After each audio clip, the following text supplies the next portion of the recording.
Hello students. Hopefully आप पढ़ाई कर रहे होंगे और अच्छे से होंगे। तो हम क्लास 9 का आज एक न्यू टॉपिक स्टार्ट करने जा रहे हैं। तो इसको देखने से पहले आप जो सेल्स चैप्टर था वो ज़रूर एक बार रिवाइज कर लीजिएगा, अदरवाइज आपको नहीं समझ में आएगा। और कंपटीशन पर्सपेक्टिव से भी बहुत इंपॉर्टेंट है ये चैप्टर, क्योंकि यहाँ से जनरली कई बार क्वेश्चंस बनते हैं। ठीक है, तो आपको किस तरीके से क्वेश्चंस को अटेम्प्ट करना है और उसमें डिटेल कितने तरह के क्वेश्चंस बन सकते हैं तो वो मैं आपको समझाऊंगा। ठीक है, तो आगे बढ़ने से पहले मैं आपको थोड़ा सा रिवाइज करवा देता हूँ सेल्स चैप्टर के बारे में। कि हमने प्रीवियस क्लासेस में सेल्स के बारे में ये डिस्कस करा था कि सेल जो होता है वो structural and function unit of life होता है। और जो सेल्स की जो डिस्कवरी करी थी वो करी थी रॉबर्ट हुक ने। ठीक है, तो सेल की डिस्कवरी किसने करी थी? रॉबर्ट हुक ने करी थी। और वो भी कैसा सेल था? डेड सेल था। ठीक है, डेड सेल के अंदर जो रबर कॉक के अंदर उन्होंने फर्स्ट टाइम उनके सिंपल माइक्रोस्कोप के अंदर इस सेल को देखा था। फिर बात करते हैं, अगर इसकी जगह अगर लिविंग सेल पूछे आपसे कि लिविंग सेल किसने डिस्कवर करा था फर्स्ट टाइम, लिविंग सेल को किसने सबसे पहले माइक्रोस्कोप के अंदर देखा था, तो वो नाम भी आपको याद रखना है। वो नाम है एंटोनी वैन ल्यूवेन हॉक। ये दो नाम आपको बहुत इंपॉर्टेंट है, याद रखना है। एक तो है रॉबर्ट हुक और एक है एंटोनी वैन लुइन हॉक। ये दो ऐसे साइंटिस्ट हैं जिन्होंने सेल्स के बारे में फर्स्ट टाइम जो है वो डिस्कवरी करी थी। तो होपफुली यहाँ तक तो आपको समझ में आ गया होगा कि सेल जो होती है वो smallest functional unit of life होती है। लेकिन इसके आगे क्या? इसके आगे हमें ये देखना है कि जो सेल्स होती है वो क्या होती है। कि हमने ये भी पढ़ा था कि सेल दो तरह की होती है, एक होती है यूनिसेलुलर और एक होती है मल्टीसेलुलर। ठीक है, यूनिसेलुलर में हमने एग्जाम्पल किसका पढ़ा था? अमीबा का पढ़ा था। तो वो एक यूनिसेलुलर ऑर्गेनिज्म है जो है अमीबा। और अमीबा का मैंने कुछ आपको इस तरह का डायग्राम बताया था। इनरेगुलर शेप होता है और इसके जो फिंगर लाइक प्रोजेक्शंस होते हैं जिसे हम सीडोपोडिया कहते हैं। और ये भी, इनके पास भी एक न्यूक्लियस होता है। और ये भी जो मल्टी सेलुलर ऑर्गेनिजम्स होते हैं उनकी तरह ये भी एक फंक्शन परफॉर्म करते हैं। फंक्शंस किस तरह का? देखिए, ये भी फूड को इनटेक करेंगे। ठीक है, लोकोमोशन करेंगे यानी चलेंगे फिरेंगे। ठीक है, लोकोमोशन करेंगे। लोकोमोशन लोकोमोशन का मतलब होता है मूवमेंट करना। तो मूवमेंट करेंगे, फूड को इनटेक करेंगे और फूड को एक्सक्रीट करेंगे। और गैसेस को क्या करेंगे? गैसेस को इनहेल करेंगे और एक्सहेल करेंगे। तो एक सिंगल सेल ऑर्गेनिज्म भी ये काम करता है और वैसे के वैसे मल्टी सेलुलर ऑर्गेनिजम्स भी ये काम करते हैं। ठीक है, तो आपको इतना थोड़ा सा याद रखना है। तो अब मल्टी सेलुलर में कौन आता है? तो मल्टी सेलुलर में आपको याद रखना है कि मल्टी सेलुलर के अंदर जो हायर ऑर्गेनिजम्स आते हैं वो आते हैं और ये भी सारे के सारे फंक्शंस परफॉर्म करते हैं। कौन से फंक्शंस हो गए? वो फंक्शंस हो गए जैसे कि एक्सक्रीशन करना। ठीक है, फूड को इनटेक करेंगे तो एक्सक्रीट भी करेंगे, यानी डाइजेस्ट भी करेंगे और एक्सक्रीट भी करेंगे। और ऑक्सीजन को इनटेक भी करेंगे और ऑक्सीजन को रिमूव भी करेंगे। और इसके अलावा ये इनको हायर एनर्जी की जरूरत होती है जिससे ये चल फिर सके और मूवमेंट कर सके। तो इसके लिए इनको बहुत सारे सेल्स की जरूरत होती है और ये सेल्स जो होते हैं, ठीक है, एक स्पेसिफिक फंक्शन परफॉर्म करते हैं। ऐसा नहीं कि सारा का सारा जो सेल्स है वो एक जैसा फंक्शन परफॉर्म करेंगे। जैसे एग्जाम्पल के तौर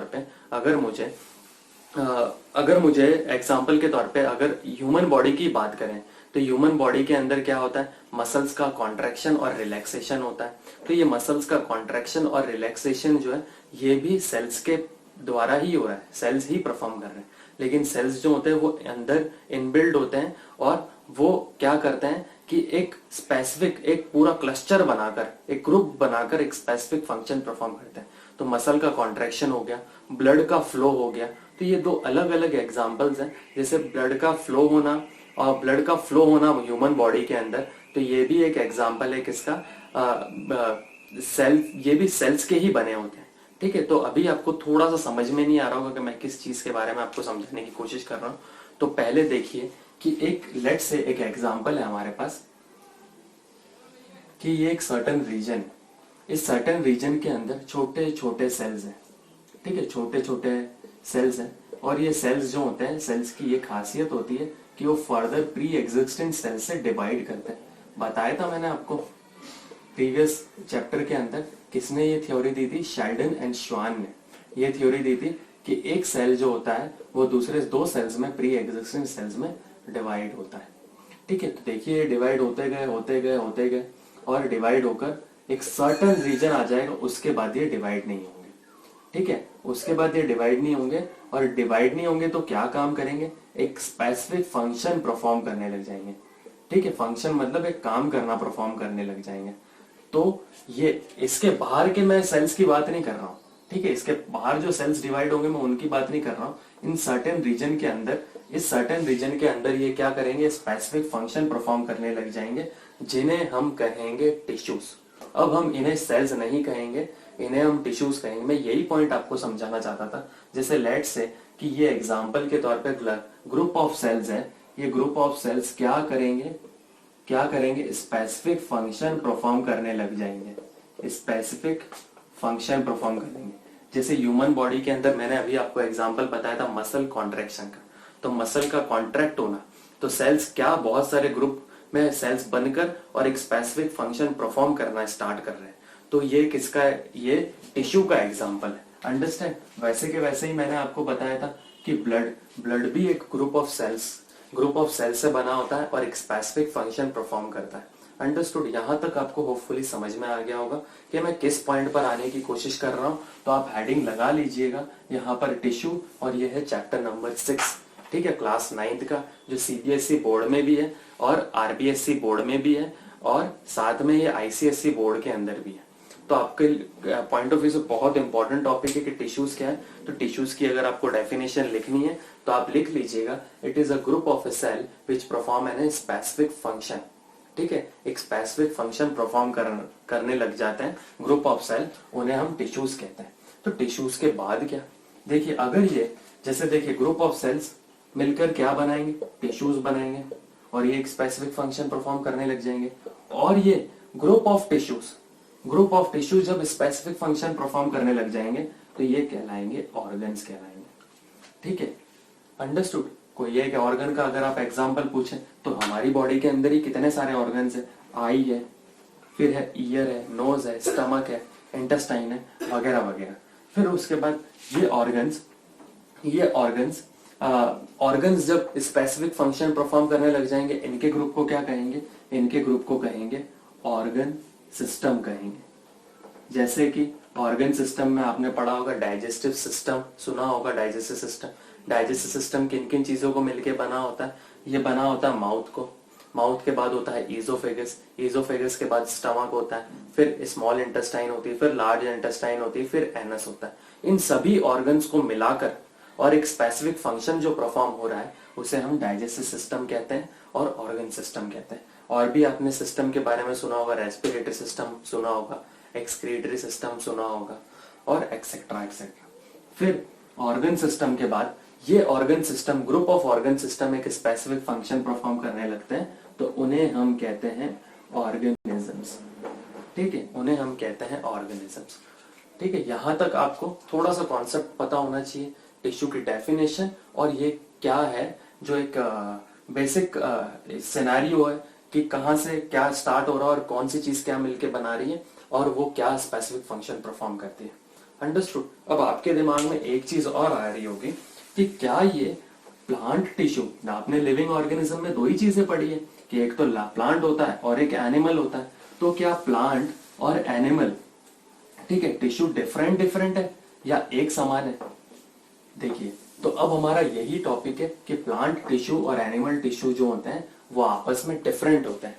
ठीक है, डिफरेंट कैसे होते हैं कि जो प्लांट टिश्यू होते हैं जो होते हैं वो डेड टिश्यू होते हैं। प्लांट सेल्स मेनली जो होती है वो कैसी होती है? डेड इन नेचर में होती है। क्यों डेड इन नेचर होती है? क्योंकि प्लांट जो होता है वो स्टैटिक होता है, एक जगह पर वो मूव नहीं करता है। तो उसे किस चीज की जरूरत होती है? प्लांट को सपोर्ट की जरूरत होती है।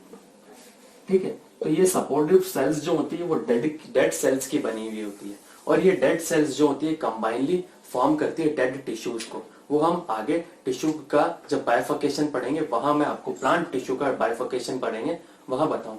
लेकिन जबकि एनिमल सेल जो होता है वो बहुत डायनामिक होता है और उन्हें बहुत ज्यादा एनर्जी की जरूरत होती है, तो उनके पास मल्टीपल सेल्स होते हैं और वो क्या करते हैं, मल्टीपल सेल्स जो होते हैं वेरियस फंक्शंस परफॉर्म करते हैं और ये ग्रुप ऑफ फंक्शंस क्या कहलाएंगे, टिश्यूज कहलाएंगे। वो हम आगे डिस्कस करेंगे। और क्या डिफरेंस होगा, on the basis of growth पर भी डिफरेंस होगा।